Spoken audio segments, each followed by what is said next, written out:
বিসমিল্লাহির রহমানির রহিম। Hello viewers, কেমন আছেন সবাই? আশা করি সবাই ভালো আছেন। গাজী বাইকার ইউটিউব চ্যানেল ও ফেসবুক পেজের পক্ষ থেকে সকলকে জানাই শুভেচ্ছা ও অভিনন্দন। আজকে আমরা উপস্থিত হয়েছি পুরাতন বাইক ক্রয় বিক্রয় নিয়ে বিভিন্ন সমস্যার সম্মুখীন হয়ে থাকি আমরা। আজকে সেই সমস্যাটি কিভাবে আমরা সমাধান করতে পারি সেই বিষয়টি নিয়ে কিন্তু আজকে কথা বলবো।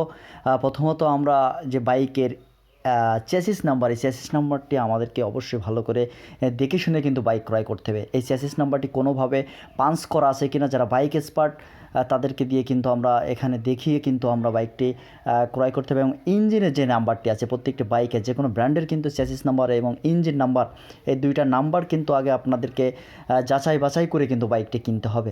কোনো প্রকার পাঞ্চ করা আছে কিনা, অবৈধ বাইক, কোনো বর্ডার ক্রস বাইক কোনো কাগজের সাথে মিল করে এই বাইকটি পাঞ্চ করে নতুন করে আবার কাগজের নামে আপনার বাইক আপনার কাছে বিক্রয় করছে কিনা, এই বিষয়টা কিন্তু আপনাকে যাচাই বাছাই করতে হবে অবশ্যই। তা নাহলে কিন্তু আপনি নিজেই বিপদে পড়ে যাবেন। কারণ এই বাইকগুলো কিন্তু অবশ্য খুবই সমস্যার সম্মুখীন হয়ে থাকে।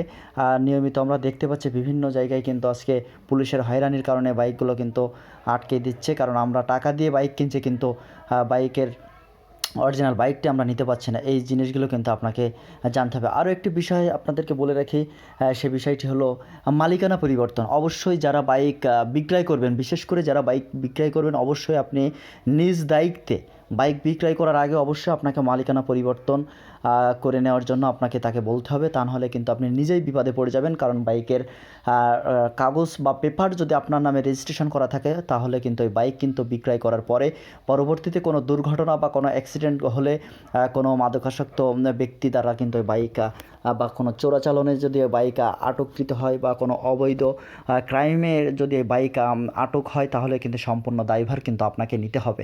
এজন্য আপনাকে অবশ্যই আমি বলবো যে যারা বাইক বিশেষ করে বিক্রি করবেন, অবশ্যই যারা ক্রয় করবেন, বিক্রেতা এবং ক্রেতা আপনাকে উভয়ের দায়িত্ব নিয়ে কিন্তু বাইকটি নাম পরিবর্তন করবেন। তা নাহলে কিন্তু অবশ্যই উভয়ই বিপদে পড়বেন।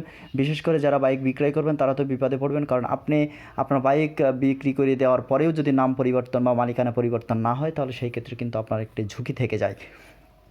এবং আমাদের সমাজে কিন্তু একটি কুচক্রমহল বা একটি প্রতারক আছে, যারা সবসময় কিন্তু এই সুযোগটি কাজে লাগায়, যারা বিভিন্ন ব্যক্তির কাছ থেকে বাইক ক্রয় বিক্রয় করে এই বাইকগুলো আবার অন্যভাবে বিভিন্নভাবে ব্যবহার করে, যে বাইকের দায়ভার কিন্তু পরবর্তীতে বাইকের রেজিস্ট্রেশনকৃত মালিকের নামে কিন্তু এই দায়ভারটি জমা থাকে।